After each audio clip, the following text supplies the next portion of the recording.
Greetings, fanboys and fangirls. Jared here with yet another Masters of the Universe news video. And it seems like there's just so much going on in the past few days. It seems that the summers are a busy time for Masters of the Universe as we hear about different exclusives and just different things going on with the brand. As we talked about in the last video, be sure to watch it if you had missed it, Mondo offered an exclusive Masters of the Universe He-Man figure that was kind of a best of He-Man's iconic looks from the 80s. And that pre-order must have gone very well because on their Twitter they were graciously thanking everyone for the huge response. It says, "We're so grateful and so blown away," which tells us, of course, the sales numbers must have been huge, "by everyone who picked up their own He-Man 1/6 scale figure over the past 24 hours. Thank you for making us a part of your Masters official collection. More to come very soon." Now, what's to come? Well, with that tweet, they unveiled this photo of the figure that everyone pre-ordered. Now, without even acknowledging the kind of Easter egg in the background, this is a terrific shot of the figure that was pre-ordered and really shows just how detailed he is.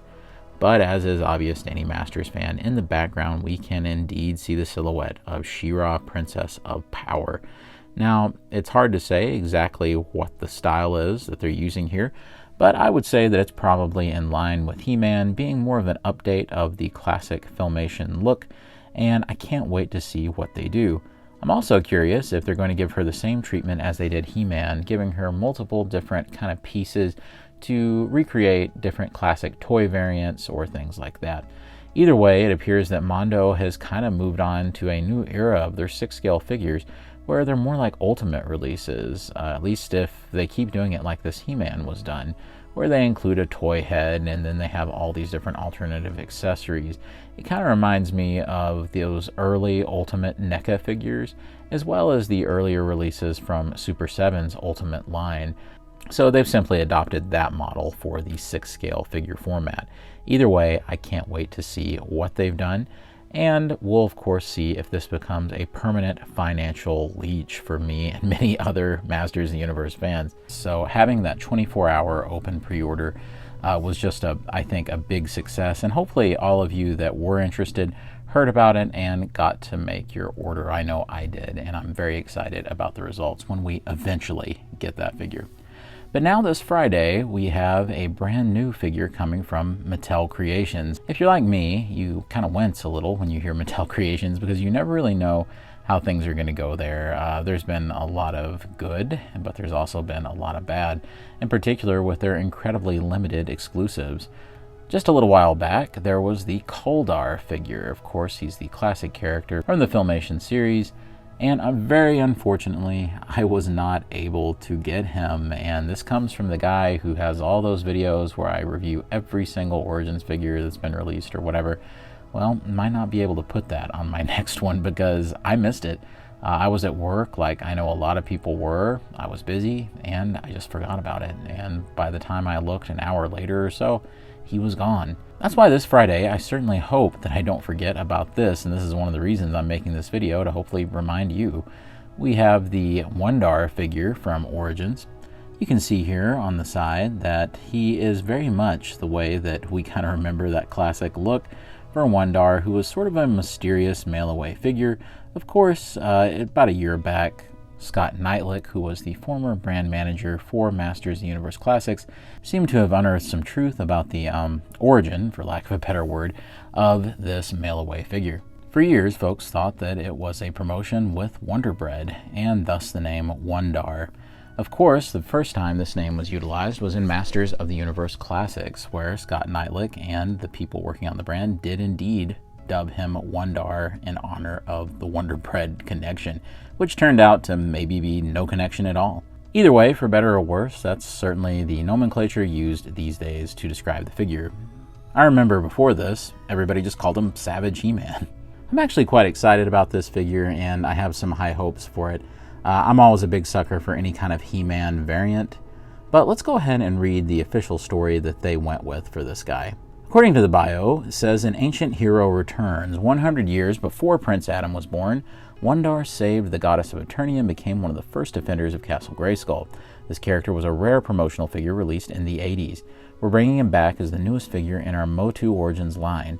For savage, battle-worthy displays, this Wun-Dar collector figure is articulated and comes with weapon accessories to protect the secrets of Castle Grayskull. So in other words, they've pretty much went with Masters of the Universe Classics continuity for the explanations of who this guy was, as Classics bios kind of cemented all the previous He-Men before the birth of Prince Adam. And Wun-Dar was indeed featured in Masters of the Universe Revelation. So it appears the character is definitely getting more of a spotlight. Here it gives you just all of his accessories, and he does include a mini comic, which I find very interesting, and I hope it dramatizes some of the story. Here we have some images of the figure looking very classic. It says he's a hero of wonder. The Masters of the Universe Origins Wun-Dar figure is back. I still find it so humorous that there's all these Wonder Bread jokes, and probably the figure isn't connected to Wonder Bread at all.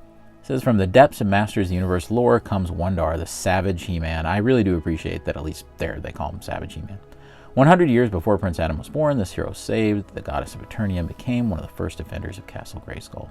He is going to be $17, as the other exclusives were, but quite unfortunately now Wundar doesn't go for any less than, say, $70 on eBay. It's really quite a shame, so I know that I'll do my best not to forget about this one. And more bread puns. A fully baked variant, once a promotion, now a collector's item. Originally introduced as a promotional mail-in figure, Wun-Dar was an ultra-rare figure that collectors crave. Now we're bringing you this reissue through Masters of the Universe Origins, 16 points of articulation, blah blah blah blah, and this special mini-comic. And there you can see the really cool shipping box that they're going to be using for this guy, which the art on the shipping boxes have been nothing short of just amazing with all these releases. I'm curious if this figure will be a few months away or if he's going to be in stock or what. But I just hope that we're all ready come this Friday, and hopefully I'll let you know how things went on my end. I'm curious to see how long this guy will stay in stock. I really do wish Mattel Creations would just do an open pre-order period and let anybody who wants these exclusive figures just order them so that we don't end up with another Wundar situation.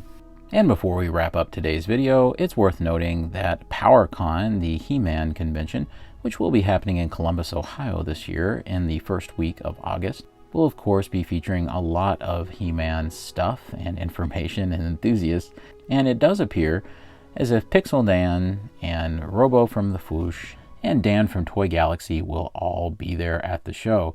So it does look to be a big event, and I may end up going this year.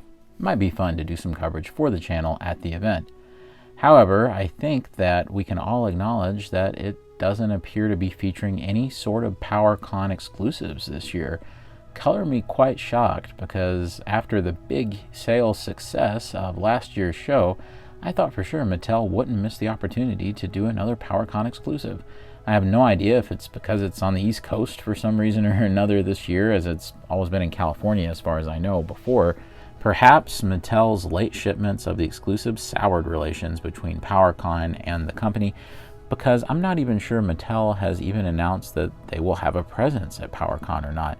Let me know down below if you have a little more clarity on this situation. I've not really looked into it too much, but maybe you can let me know. I want to thank you guys for watching. If you've enjoyed today's video, be sure to like the video if you feel that we deserve it. And of course, subscribe to the channel as we do new He-Man videos, reviews, updates, and news all the time right here on Fanboys Forever. Be sure to leave a comment down below. We would love to hear your thoughts on today's stories and if you plan on attending PowerCon in Columbus this year. And of course, God bless you and yours, and I'll see you on Fanboys Forever. Fanboy out. Good journey.